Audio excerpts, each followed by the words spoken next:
नमस्कार, मैं पूजा तिवारी। आज का जो हमारा टॉपिक है वो है डायबिटिक डाइट। मधुमेह में हमें किस तरह का आहार लेना चाहिए ताकि हम अपनी डायबिटीज़ को कंट्रोल कर सकें। डायबिटीज़ को कंट्रोल करने के लिए कुछ चीज़ें जो हैं वो बहुत ज़्यादा ज़रूरी होती हैं और डायबिटीज़ को कंट्रोल करना हमारे हाथ में होता है। यदि हम अपनी दिनचर्या में सुधार कर लें, हम प्रॉपर एक्सरसाइज करें, सही क्वांटिटी का डाइट लें, सही क्वालिटी का डाइट लें और उसके साथ जो डॉक्टर के द्वारा प्रिस्क्राइब मेडिसिन्स हैं उनको सही समय पे लें। अगर हम इन सब चीज़ों का ध्यान रखते हैं तो डायबिटीज़ को हम कंट्रोल कर सकते हैं। और यदि हमने डायबिटीज़ को कंट्रोल कर लिया तो आगे जो डायबिटीज़ के बाद होने वाले कॉम्प्लिकेशंस होते हैं, लाइक किडनी का ख़राब हो जाना, हार्ट अटैक होना और आँखों की रोशनी का चला जाना, इन सब प्रॉब्लम से हम बच सकते हैं। अब हम देखते हैं कि डायबिटीज़ में हम जो डाइट लेते हैं वो बॉडी वेट, आपकी फिज़िकल एक्टिविटी, आप सेडेंट्री, मॉडरेट या हैवी, किस टाइप के वर्किंग स्टाइल है आपकी, आपकी लाइफस्टाइल, इन सब चीज़ों पे डिपेंड करती है। डायबिटीज़ में हम जो डाइट लेते हैं वो ग्लाइसेमिक इंडेक्स के बेस पे लेते हैं। अब आप पूछेंगे ग्लाइसेमिक इंडेक्स क्या होता है? तो glycemic index, high glycemic index and low glycemic index.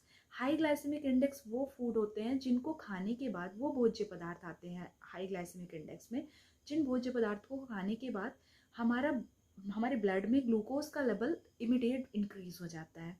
जैसे आप मिठाइयाँ, chocolate, ice cream, soft drink, cold drinks, fruit juice, गन्ने का जूस, ये सब चीज़ें जो होती हैं इनको लेने के बाद हमारे ब्लड में ग्लूकोज का लेवल इंक्रीज हो जाता है। अब लो ग्लाइसेमिक इंडेक्स में वो फूड आते हैं, वो भोज्य पदार्थ आते हैं जिनको खाने के बाद हमारे ब्लड में ग्लूकोज का लेवल इंक्रीज तो होता है लेकिन धीरे धीरे बढ़ता है। इसमें आप होल फ्रूट्स हैं, वेजिटेबल्स हैं, मल्टीग्रेन चपाती है, दलिया है, ओट्स हैं, उपमा है, ये सब चीज़ें आते हैं। अब हम डायबिटीज़ की डाइट पे आते हैं। तो डायबिटिक पेशेंट जो होते हैं उनकी डाइट में टाइमिंग का बहुत इम्पॉर्टेंट रोल है। टाइम हमको खाना जो है उनका 3 हमको मेजर मील्स और 2 से 3 हमको माइनर मील्स रखना है। गैपिंग, खाने के बीच में कम से कम 2 से ढाई घंटे का गैप होना चाहिए। क्वांटिटी, हमको सही क्वांटिटी में फूड लेना है, बहुत एक्सेसिव अमाउंट में भी हमको डाइट नहीं इंक्लूड करना है। एंड क्वालिटी ऑफ फूड, खाने का जो है वो क्वालिटी अच्छा होना चाहिए ताकि हमको उनसे न्यूट्रिशन अच्छा मिले। अब हम डाइट पे आते हैं। हर पर्सन के लिए डाइट की कैलोरीज जो होती हैं वो डिफरेंट डिफरेंट होती है। तो हम एक बेसिक फॉर्मेट समझते हैं। आप अर्ली मॉर्निंग अगर चाय लेते हैं तो चाय आप black T, green tea, lemon tea या नॉर्मल टी जो भी लेते हैं आपको विदाउट शुगर लेनी है। यदि आप उसके साथ बिस्किट, टोस्ट या ब्रेड लेते हैं तो आपको वो नहीं खाना है। उसकी जगह आप बादाम, अखरोट या फिर रोस्टेड अलसी ये ले सकते हैं क्योंकि इसमें एंटीऑक्सीडेंट और ये ओमेगा 3 रिच होती हैं। तो इनसे आपको अच्छी क्वालिटी का न्यूट्रिशन मिलेगा। नाश्ते पे आते हैं। ब्रेकफास्ट हमको 8 से 9 बजे के बीच कर लेना है। ब्रेकफास्ट में आप फ्रेश कर्ड, ताज़ी दही या रोस्टेड पनीर ले सकते हैं। उसके साथ आप वेजिटेबल ओट्स, वेजिटेबल दलिया, वेजिटेबल उपमा और रोटी के साथ सब्ज़ी, खाखरा ले सकते हैं, रवा इडली ले सकते हैं, ढोकला ले सकते हैं, अंकुरित मूंग या अंकुरित चने ले सकते हैं, ब्राउन ब्रेड की सैंडविच ले सकते हैं। ये मल्टीपल ऑप्शन है, इसमें से आप कोई भी एक नाश्ता प्रेफर कर सकते हैं।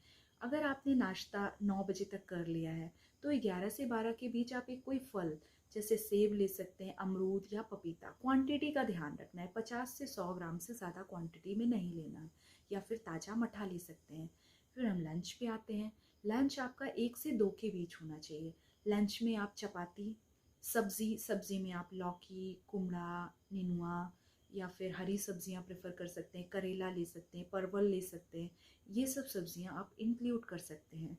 और दाल, उसके साथ आप ताज़ी दही और सलाद लें। यदि आप राइस लेना चाहते हैं तो राइस की क्वांटिटी का विशेष ध्यान देना है आपको कि राइस आप 50 to 100, 50 से 100 ग्राम पका हुआ ही बस लेंगे और एक चपाती रिप्लेस करके उसकी जगह आप राइस प्रेफर कर सकते हैं। इवनिंग में आप चाय ले सकते हैं, चाय विदाउट शुगर, बिना शक्कर वाली। उसके साथ आप रोस्टेड चने या मुरमुरे की भेल ले सकते हैं। शाम को आप वेजिटेबल सूप प्रेफर कर सकते हैं। यदि आप चाय 3-4 बजे तक पी ली आपने, तो 6 बजे आप सूप प्रेफर कर सकते हैं अगर आप पीना चाहें तो। डिनर आपका 8 से 9 के बीच तक हो जाना चाहिए। डिनर में आपको सब्ज़ी, रोटी और दाल लेना है।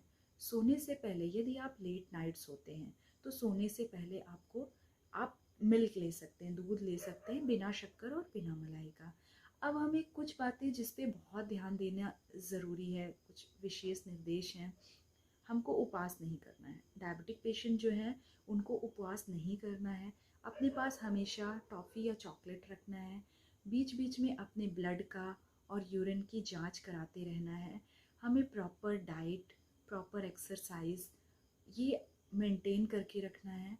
और खाना थोड़ा थोड़ा करके कई बार खाना है। स्मॉल फ्रिक्वेंट मील लेना है। तनाव दबाव से मुक्त रहना है। रेगुलर बेसिस पे हमें आधा घंटा एक्सरसाइज को अपने दिनचर्या में सम्मिलित ही करना है। इन सब बातों का आपको विशेष रूप से ध्यान देना है। अगर वीडियो अच्छी लगी हो तो वीडियो को लाइक करें, चैनल को सब्सक्राइब करें और ज़्यादा से ज़्यादा शेयर करें, ताकि हम ऐसे आपको इन्फॉर्मेशन वाले वीडियोस देते रहें। धन्यवाद।